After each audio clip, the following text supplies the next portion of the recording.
ہے جو اس ملک کے لیے تمام غربا کے لیے جو غربت کی لکیر سے نیچے جا چکے ہیں وہ ان کے لیے بات کرتی ہے۔ میں آپ کو یہ بھی بتانا چاہتا ہوں 8 فروری کو چیئرمین بلاول بھٹو اور اس کے دیے ہوئے کینڈیڈیٹ جو ہیں جو ہمارے ٹکٹ ہولڈر ہیں 8 فروری کو جو ہے چیئرمین بلاول بھٹو کا اور قائد عوام ذوالفقار علی بھٹو کے پرچم کی فتح ہوگی۔ آج کریا کریا گاؤں گاؤں چیئرمین بلاول بھٹو جو ہیں وہ گئے ہیں اور انہوں نے قائد عوام ذوالفقار علی بھٹو کا پیغام جو ہے پورے پاکستان میں پھیلا دیا ہے۔ آج ہم سندھ سے بھی جیت رہے ہیں، بلوچستان میں بھی اپنی حکومت بنانے جا رہے ہیں اور مرکز میں چیئرمین بلاول بھٹو اپنی حکومت بنائیں گے۔ اور جو نوجوان کارڈ ہیں جو ہم نے خواتین کو بینظیر انکم سپورٹ کے حوالے سے جو ہم نے پروگرام شروع کیے ہیں، چیئرمین بلاول بھٹو کا وہ یہ ویژن ہے کہ میں شہید جمہوریت اپنی ماں کے دیے ہوئے ویژن کو آگے لے کر جاؤں گا۔ اور خواتین نے اس ملک میں، ہماری بہنوں نے، بیٹیوں نے اس ملک کے لیے بہت کام کیا۔ چیئرمین بلاول بھٹو اس بینظیر انکم سپورٹ کو جو ہے وہ دگنا کریں گے اور آج کے جو ہمارے نوجوان ہیں ان کے لیے بلاول بھٹو جو ہے وہ روزگار اسکیم لانا چاہتے ہیں۔ جس طرح بینظیر انکم سپورٹ کے لیے خواتین کو جو ہے وہ ماہانہ فنڈ دیے جاتے ہیں، اسی طرح ہمارے جو بے روزگار نوجوان ہیں وہ ان کو بھی جو ہے نوجوان کارڈ دیے جائیں گے۔ آج کا عالم یہ ہے کہ ہاسپٹلز میں لوگ جو ہے دوائیوں کی وجہ سے مر رہے ہیں، یہ کہتے ہیں کہ ہم نے لاہور کو پیرس بنا دیا۔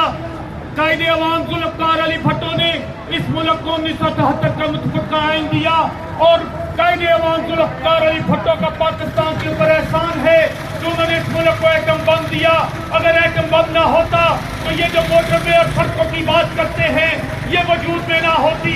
اگر اس پاکستان کا قیام ہے، اگر ہمارے جو دشمن ہیں جو ہم سے ڈرتے ہیں تو یہ قائد عوام ذوالفقار علی بھٹو کے دیے ہوئے اس ایٹمی پروگرام کی وجہ سے ہیں۔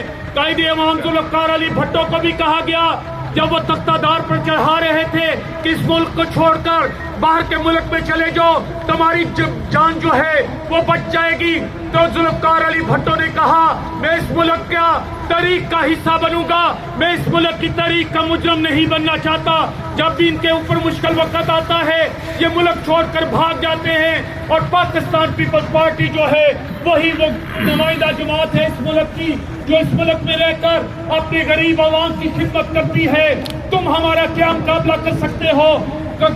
قائد عوام ذوالفقار علی بھٹو کی تختہ دار پر جو ہماری شہادتیں ہیں، تم کہتے ہو ووٹ کو عزت دو، ووٹ کی عزت کے لیے، جمہوریت کی بقا کے لیے جو ہم نے کام کیے تم اس کے آگے بونے سیاستدان ہو۔ اس جمہوریت کے لیے جو قربانیاں ہیں وہ پاکستان پیپلز پارٹی کی ہیں، اس جمہوریت کے لیے جیلیں جو ہیں وہ پاکستان پیپلز پارٹی کی ہیں، اس جمہوریت کے لیے کوڑے جو کھائے وہ پاکستان پیپلز پارٹی کی ہیں، قید و بند کی جو صحبتیں برداشت کی تو پاکستان پیپلز پارٹی کے جیالوں نے کی، شہادتیں دی۔ تمہارا تو گھر سے بلی کا بچہ نہیں مرا، تم کس جمہوریت کی بات کرتے ہو؟ تم نے تو کبھی ووٹ کو عزت دی نہیں، تم تو ہمیشہ بیک دروازے سے، چور دروازے سے اس ملک میں حکومت بنانے آتے ہو۔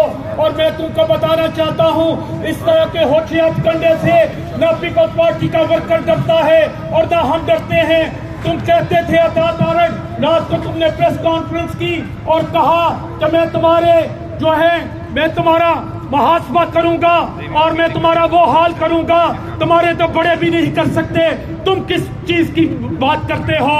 عطا تارڑ، تمہارے آگے ہمارا ایک جیالہ کھڑا ہو جائے تو تم اس کا مقابلہ نہیں کر سکتے۔ یہ شہیدوں کی جماعت ہے، ہم نے اس ملک کے لیے قربانیاں دی ہیں، ہمارے قائد